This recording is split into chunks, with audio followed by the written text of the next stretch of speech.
amigos, amigas, hi friends, what's good? Welcome back to my library. Today we are continuing our summation of the Iliad. We are going to go over book 7 and book 8. Book 7 begins with Hector and Paris returning to the battlefield. They leave Paris's house where he was hiding. It is proposed by the Trojans that Hector fight the greatest fighter on the Greek side. At this point, Menelaus raises his hand and he says, I'll do it. I didn't get to kill Paris, but I want to do it. Agamemnon says, we already tried that one time and they almost killed you with an arrow. So no, come back here. 9 fighters on the Greek side volunteer to go 1-on-1 with Hector. They pool lots and it is decided that Telamonian Ajax fight 1-on-1 versus Hector. Telamonian is their best fighter. I know I said that Diomedes was pretty good and he was killing a lot of Greeks, but in terms of brute force and strength, Telamonian is their best fighter. Hector and Telamonian start fighting 1-on-1 and they are pretty equally matched. They do injure each other a bit, but no one is really winning. Telamonian almost has the upper hand. They end up fighting so long that the sun starts setting. Heralds from each side, the Greek and the Trojan, come up to them and they say, hey you guys, I think we should just stop. You guys have been fighting for a really long time. It's actually really late, so pretty sure we're not gonna have daylight and you guys aren't gonna be able to see very well. Hector and Telamonian end their fighting. They part amicably. They give each other a little gift. No hard feelings, like, good game, bro. Yeah, good game. They part honorably and amicably. No one wins. Telamonian could have won, but no one actually is decided as the winner. That night, the Trojans have a council and Antenor speaks up for all of the Trojans and he says, I think we should give Helen back. I speak for everyone. All of the soldiers, including the lower level ones that we never hear from. And it's actually our fault that this war started technically. I think I speak for everyone when I say we're tired of fighting. We should give Helen back and we should also pay back what Paris stole. Paris hears this suggestion and he says, absolutely not. I do not care what anyone says. I am not giving Helen back. Sound familiar? I am not giving that woman back. I don't care what anyone says, but I'm okay with us paying out Menelaus. I'm okay with us sending some treasure his way and also adding a little extra to pay him off for this offense. But not the woman.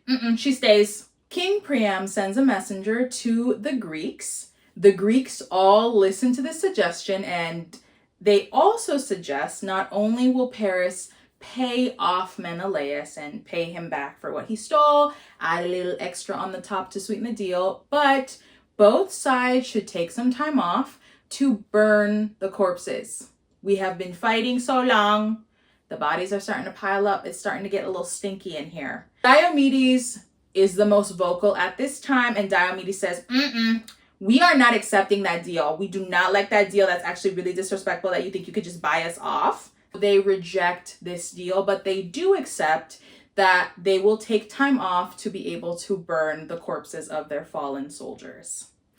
Now, the Greeks built a wall to protect their ship fleet. So the ships are on the beach. In front of the ships, there is a wall to protect from any incoming attack because they're nervous. So they build their own wall. Remember, Troy is protected by a wall that was built by Poseidon with the help of Apollo.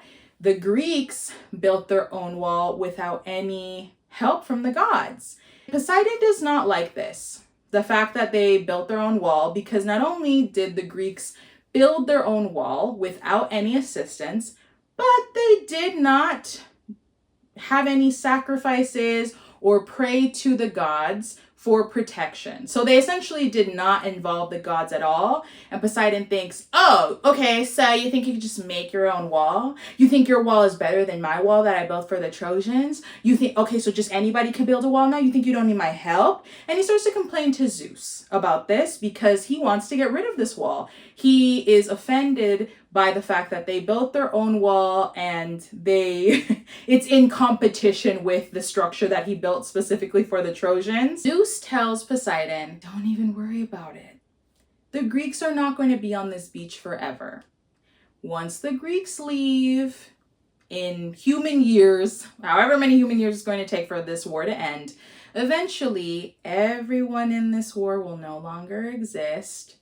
Everyone will move on, and you can clear this beach of any wall. You can get rid of this wall if you want to. There is a scene that foreshadows the destruction of the wall, that Poseidon broke down and pushed and swept away the wall with his supernatural ethereal powers. So he does eventually get rid of the wall. He wants to do it right now. But Zeus says, just wait till they go home. They're not going to be here forever. But we are, because we're gods.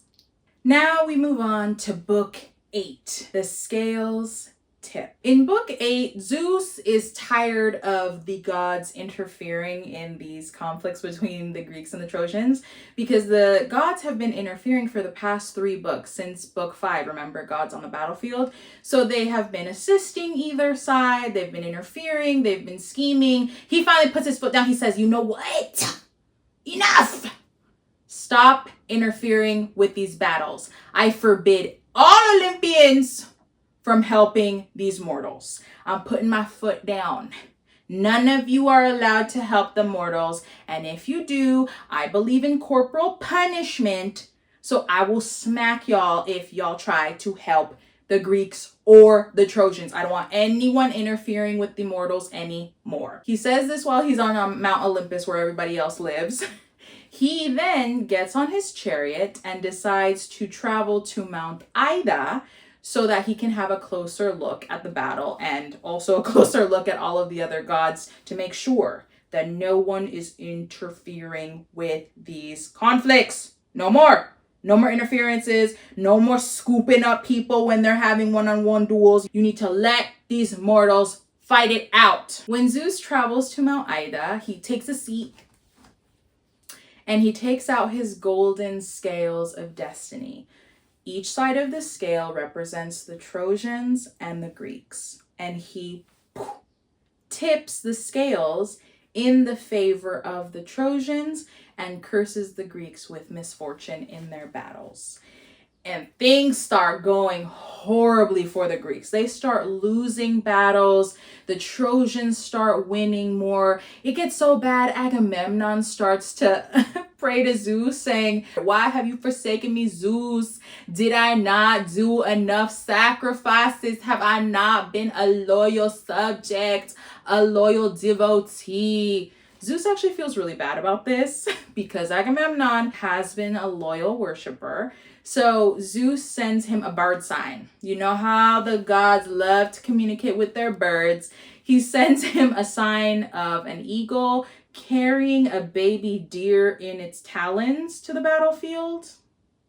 Not really sure what that means in ancient Greece, but that's supposed to give Agamemnon a sign that Zeus is hearing his pleas for clemency, for mercy. But Zeus gotta do what he gotta do. He has bigger plans. Hector, feeling the support of Zeus, advances. He has the plan that he is going to fight and push his armies forward so that then they can attack the Greek fleet and light the ships on fire. This is the new goal. He said, how can I take this further? I am not satisfied with just winning. I want to make sure that they can't go back home.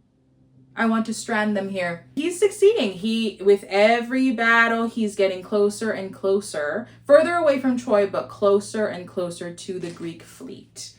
And the Greeks are losing. Hera is so upset that the Trojans are doing well. She tries to get Poseidon on her side, saying, I think we should help them. I don't care what Zeus said. Like, let's go help them. And Poseidon said, girl, if you want to do that, you could go do that. But Zeus is the strongest of us gods. I am not going to go against him. If you want to go against your brother husband, you can go against your brother husband. I'm not going to go against our brother. I'm not doing that. Athena doesn't care about what Zeus says either. So she and Hera, they decide to put on their armor and chariot down to help the Greeks. Zeus can see this from Mount Ida, so he sends the goddess Iris to tell them, if y'all get in that chariot and y'all go down there to try and help the Greeks, I will hit you and strike you down with my thunderbolts, and the injuries that I will inflict will take 10 years to heal. So you better get off that chariot right now. Athena and Hera hear this, and they said, oh, 10 years? Okay, let's turn around. They go back home, and Zeus still comes over to further chastise and scold them. And he said, if you would have gone down there and I would have hit you with my thunderbolt, this chariot right here you got right here wouldn't have even been able to take y'all home.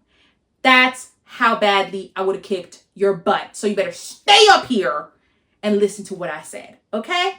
No more interfering with the humans. Hera still decides to ask Zeus if she can help the Greeks. I mean, I won't interfere or anything, but can I just give them advice on how to do better? Can I do that? Because so many of them are dying. Look at how many Greeks are dying. And Zeus says, no, you can't even give them advice because guess what? More are going to die tomorrow. Okay? He tells the gods that it is his divine decree that Hector will continue to win until Achilles joins the fighting, because Achilles has to avenge the death of the person he loves the most, Patroclus. Okay, so we're gonna leave it right there. Dun, dun, dun. So we're gonna leave it there. That is the end of book 8. I hope you enjoyed this video. Thank you so much for watching. Next week we will go over books 9 and book 10. So we'll see you later.